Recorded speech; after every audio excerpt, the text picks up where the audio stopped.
Good evening. My name's Councillor Jeremy Newmark. I'd like to welcome colleagues, officers, members of the public and those watching on the webcast this evening. I'll be chairing tonight's meeting, and to manage the business as effectively as possible, I'll invite people to speak one at a time to ensure contributions are properly heard, and ask that people do not speak unless invited do so. I think everybody here is familiar with the fire evacuation procedure, so I will move straight on to agenda item 1, communications and apologies.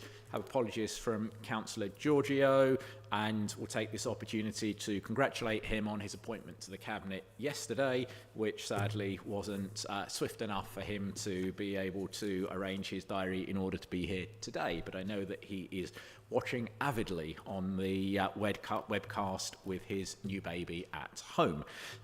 Agenda item number 2, presentation of petitions. There are none. Agenda item 3, declarations of interest.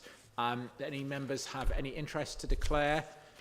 I do. I'm going to declare an interest in relation to agenda item 8.1, the UK Shared Prosperity Fund, because I am currently a member of the board of Herts Futures, which receives a grant from us towards its core operating costs from our receipts from the fund. I'm advised that this is an other interest rather than a pecuniary interest and doesn't raise issues with my participation in the item and the vote, because it's one step removed in that I'm appointed by the council to the Herts Leaders Group that comprises the leaders of all the district and borough councils in Hertfordshire, which in turn has appointed me to the board of Herts Futures to represent all of the borough and district councils, I believe the majority of which also make an identical contribution from their shared prosperity fund to Herts Futures. So I'm sorry if that was rather convoluted, but the devil is always in the detail. Agenda item 4, speeches by non-cabinet members. The normal rules apply. And agenda item 5, minutes of the previous meeting. Are members happy to agree to sign the minutes of the meeting held on the 12th of March 2025? Is that agreed? Thank you. I'll sign them after the meeting. Agenda item 6, recommendations from scrutiny committees. There are none. And at this point, with members' permission, I am going to change the order of our agenda ever so slightly to smooth the transition from part 1 into part 2. So we are going to take agenda item 8, non-key decisions first, which will enable us to discuss the one key decision in part 1 and then move immediately on to the complementary part 2 report. Is everybody comfortable with that? Thank you. So agenda item 8.1, the UK Shared Prosperity Fund 2025-2026. I would like to ask Councillor Shenton to outline this item. Thank you, Leader.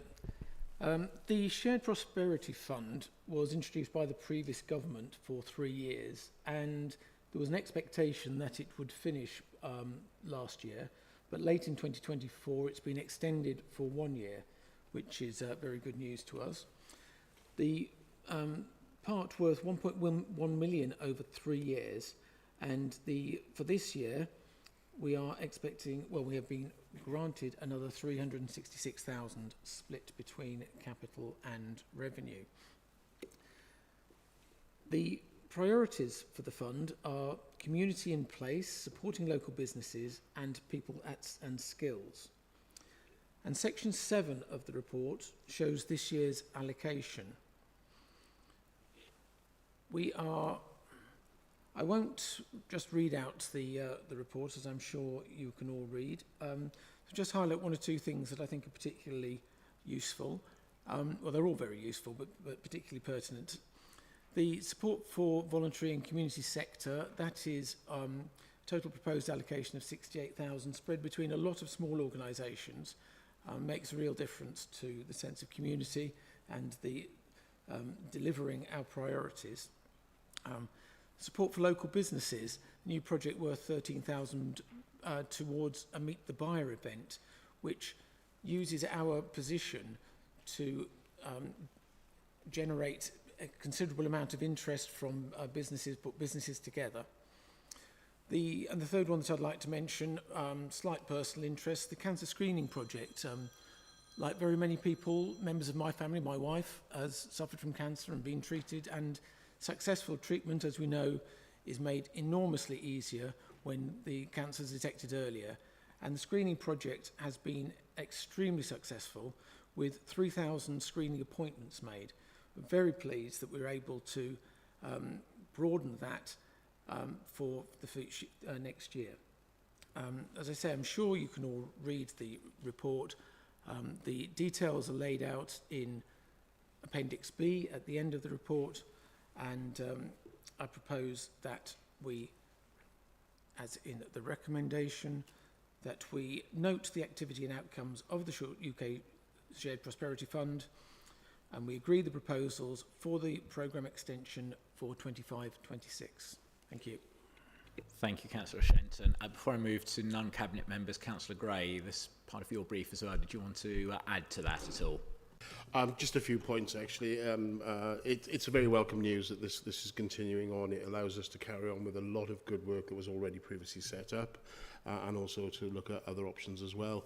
But we can continue to carry on funding the Citizens Advice Bureau for a dedicated worker to help with debt advice and hardship. It will facilitate the continuation of the Town Centre Partnership here in Boreham Wood, the creative forums that we work with. It goes towards helping the great Generation Hertsmere events, which actually puts several hundred students in front of potential employers in the borough. It's just a good piece of work that we can carry on, as well as obviously the award-winning cancer screening project, which saw up to 3,000 people take screenings, and that allows us to carry that piece of work on as well. So, yeah, I'm very pleased that it's carrying on, and I'm very pleased that the projects will still all be supported. Thank you. Thank you, Councillor Gray. Councillor Bright. Thank you very much indeed. Yes, of course, very good news indeed. There are lots of needs for this funding. Particularly interested in the revenue funding of just under £300,000.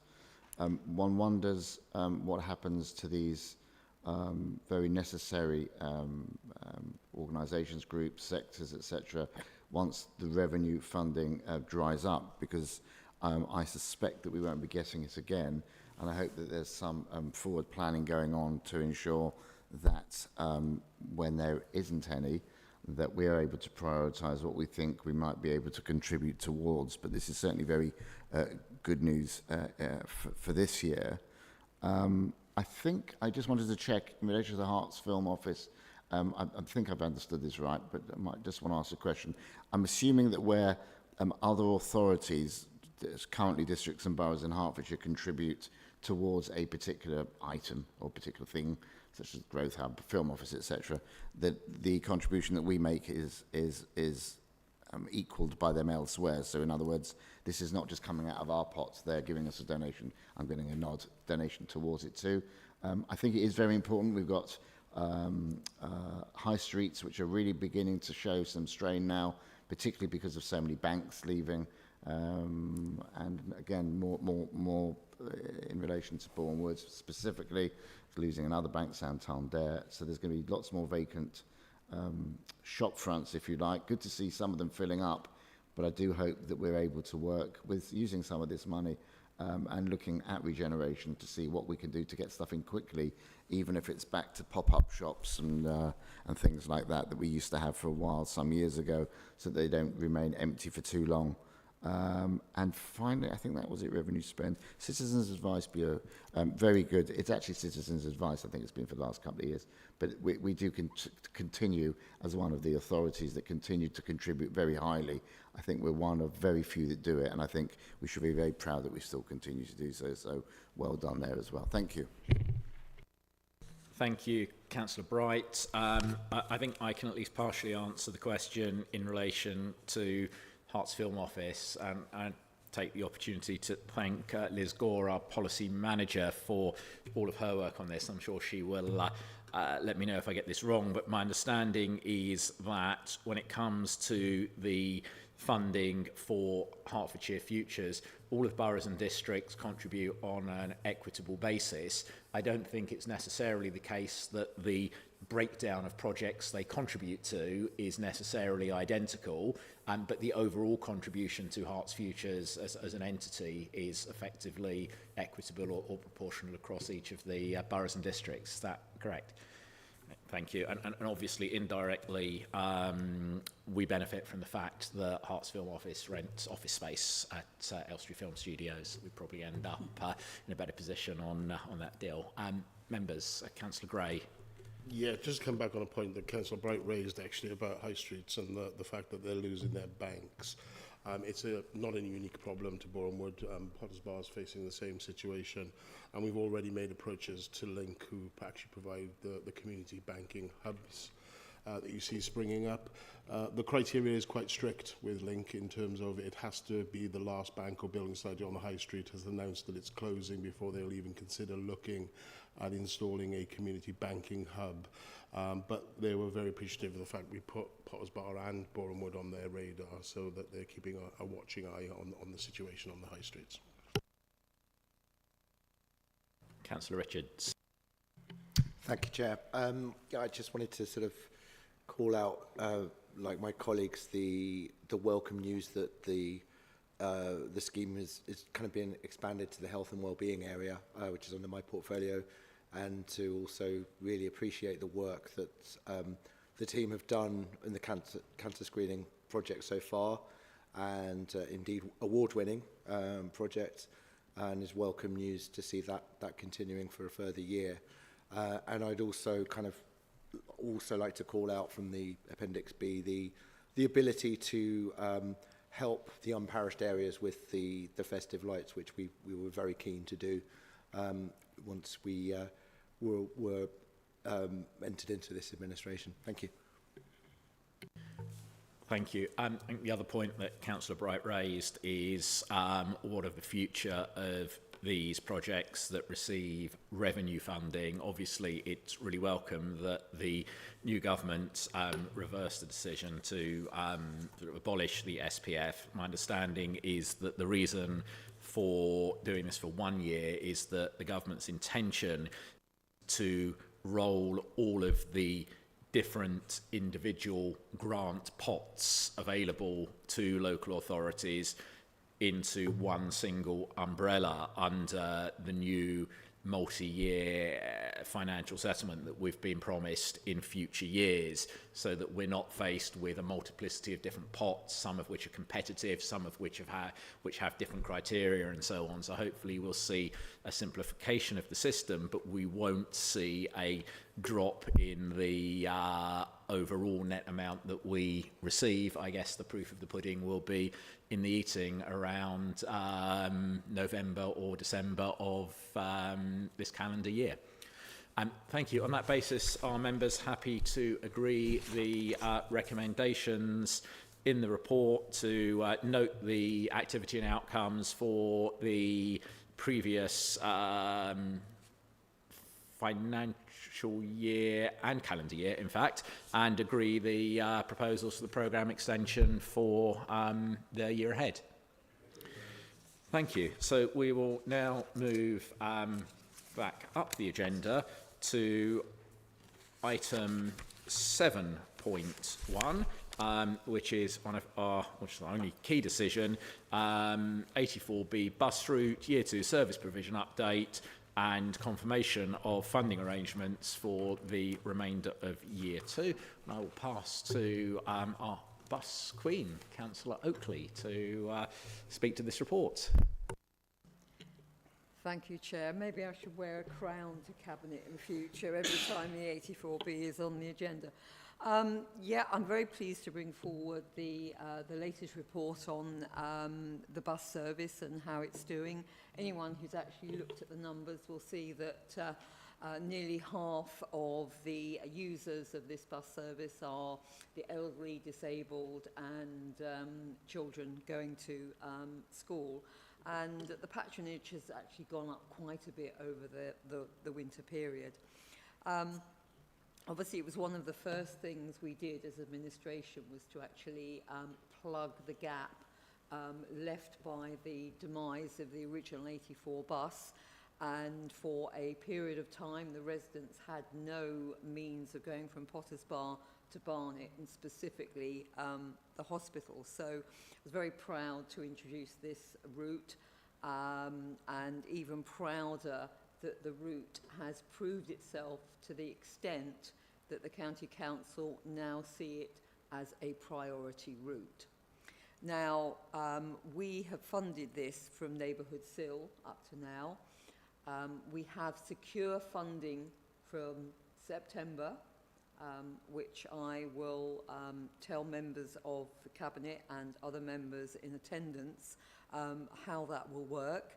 But what we're seeking to do here is to reinforce the decision we made earlier that we would use Neighbourhood SIL to the total of 65,000 to fund it until the end of August, when the new operation will actually start.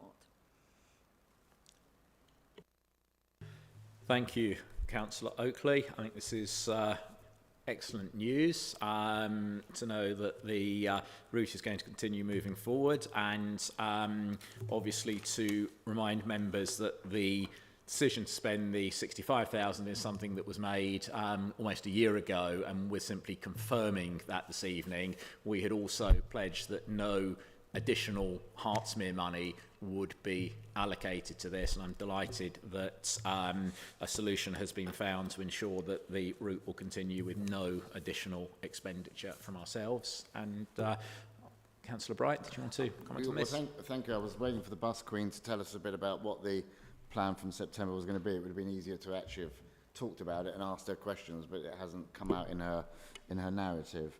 I do think it's very important that this bus service, if at all possible, continues, and so this is good news. Obviously, it's disappointing news that both London Borough of Barnet and TfL have declined, much as though I know that yourself, the leader, put pressure on them to acquiesce and to pay towards the London Link side, but they've decided not to, which, as I've said to you before, bearing in mind the money that profits being made by TfL on bus services, it is a bit unfortunate that we can't have some. But it is also right, you are partly keeping your word. That is, you said there won't be more money coming from Hertsmere because these things have to be able to run. I was going to say on their own 2 feet, but you can't have a bus running on its own 2 feet. But it needs to be able to run moving forward.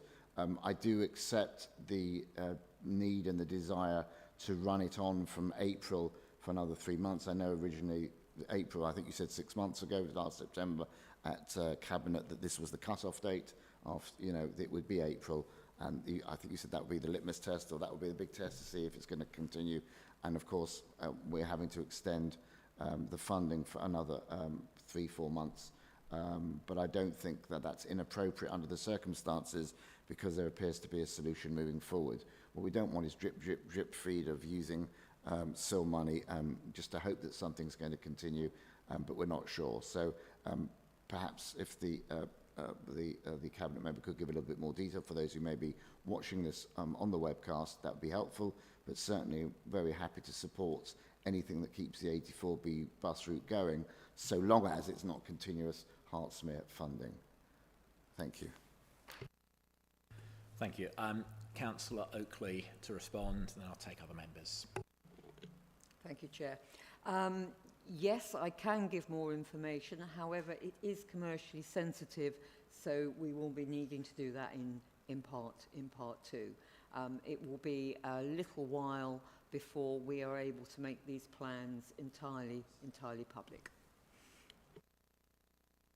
Thank you. And obviously, to clarify for Councillor Bright and members, it was always the case. We said that April would be the decision date, but last year we did already allocate funding up to the end of the second year of operation, which takes us to 31st of August.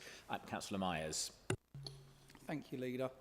The first thing I'd like to do is offer my heartfelt thanks to Councillor Oakley for all the work that she's done on this. She has been absolutely incredible. She's taken the bull by the horns and almost done this single-handedly.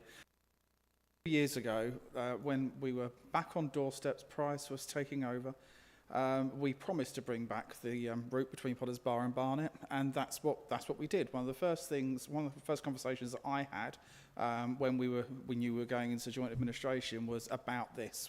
It was something that is very, very close to my heart. Councillor Oakley has worked across authorities and bus providers to ensure that our promise has been fulfilled, and she's thrown so much at it. I know due to the commercial sensitivities around the future of the route, it's very difficult to say very much more at the moment, but knowing that we've given this this section of bus route the breathing space that it needs, so that it is going to be able to continue unaided beyond September, is a massive, massive sense of pride for me. So Labour promised and Labour delivered with a little help from our friends. Thank you very much indeed. Councillor Gray. Yes, thank you, Chair. And I, again, offer my congratulations to Councillor Oakley for all the hard work she's done on this. It was a proof of concept come true here. Looking at the numbers, the information that was coming back on the doorsteps when we were out campaigning, we were hearing from all these residents, our elderly residents, our families with young children who couldn't get to school, people with disabilities that didn't have access to cars and needed to go to Barnet Hospital for treatment, etc. And I'm really pleased to see the figures show that actually what we were reporting on the doorsteps is actually coming to fruition. I just want to make it crystal clear, however, though, that April was the day that we were going to decide, the month we were going to decide whether we carry on with this service or not. And that was the money we'd put aside was always set aside. This is just the final tranche of money that's going forward to operate the service as is. There is no new money being spent. It's the money that was agreed to back at previous Cabinet and Council meetings. But I'm really pleased with the numbers of users. It was a vital service that we knew existed, that was needed, and the proof has been demonstrated. Thank you. Thank you, members. On that basis, are people happy to agree the recommendations in the report and the appendices 1 and 2 to note the update on patronage and revenue generated from the service from the period July 24 onwards, the work undertaken, to note the work undertaken since September of last year in relation to options for future service delivery, thirdly to note the assessment based on the confidential and commercially sensitive information referenced by Councillor Oakley and the efforts made by herself in her Cabinet capacity to secure the continuation of the Potters Bar to Barnet route on a permanent basis at no further cost to Hertsmere, and the to the value of the allocation of funding from the neighbourhood SIL pot from Potters Bar to the value of 65,000 for the period up to the end of August 2025. That's a confirmation of the pre-agreed funding. Understand it. And yeah, I think that's the 4 recommendations. So people are happy to agree those? Thank you very much. So next item on the agenda is any other business which Chair considers urgent. There is none. Agenda item 10, dates of future meetings. The next meeting, which will be our last meeting of the current municipal year, is scheduled for the 7th of May. And I'll move straight on to agenda item 11, exclusion of the public. Can I ask members to confirm that they're happy to go into closed session for the single part 2 item on our agenda, which is 11.1, the 84B bus route appendix 3. Is that agreed? Excellent.